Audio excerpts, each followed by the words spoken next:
अभी आपने प्रधानमंत्री जी के साथ एमेनुअल मैक्रोन के साथ वायरल ये फ़ोटो ज़रूर देखी होगी। ये फ़ोटो G7 समिट की है।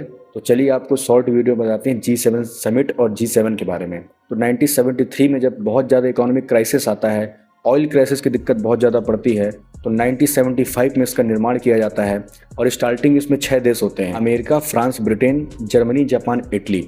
लेकिन 1976 में जब इसमें शामिल हो जाता है कनाडा, तो ये बन जाता है G7। और जब 1997 में यहाँ पर रसिया शामिल होता है तो ये बन जाता है G8।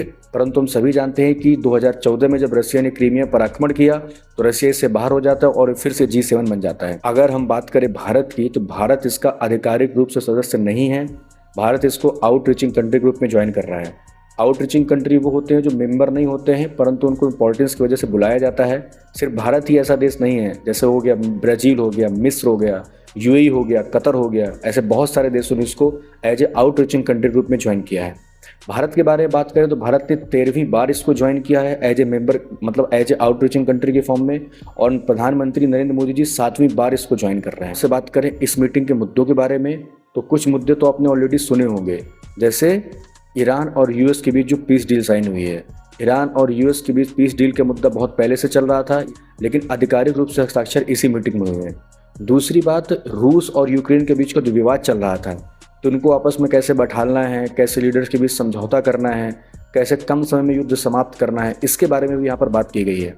साथ में जो जैसे इजराइल है, अलग अलग कंट्रीज़ पर जो अटैक कर रहा है, लेबनान पर, तो यहाँ पर भी इस पर भी जोर दिया गया है। तो ये कुछ वैश्विक मुद्दे थे जहाँ पर चर्चा की गई है।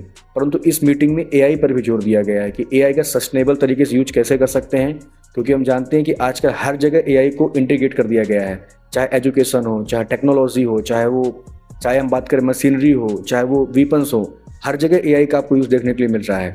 तो उसका सही तरीके से यूज हो। उसमें से एक बुक का सवाल ये भी निकल के आता है कि भारत इसका आधिकारिक सदस्य नहीं है, लेकिन परंतु बार बार फिर भी भारत इसको आउटरीचिंग कंट्री के फॉर्म में क्यों ज्वाइन करता है। तो पहली बात देखो, उसको बहुत सारे रीजन हो सकते हैं। इसका एक मुख्य रीजन हो सकता है भारत में बहुत बड़ा कंज्यूमर मार्केट है। भारत में उपभोक्ता बहुत ज़्यादा हैं, कंजप्शन यहाँ पर बहुत ज़्यादा होता है, इसलिए भारत को बहुत सारी चीज़ें बाहर से मंगानी पड़ती है। चाहे फूड हो, चाहे इलेक्ट्रॉनिक डिवाइसेस हो, चाहे इलेक्ट्रॉनिक्स हो, हर चीज़ में भारत का कंजप्शन बहुत ज़्यादा है। तो उनके लिए एक ओपन मार्केट भारत में देखने के लिए मिलता है, इसलिए भारत उनके लिए एक महत्वपूर्ण बन जाता है।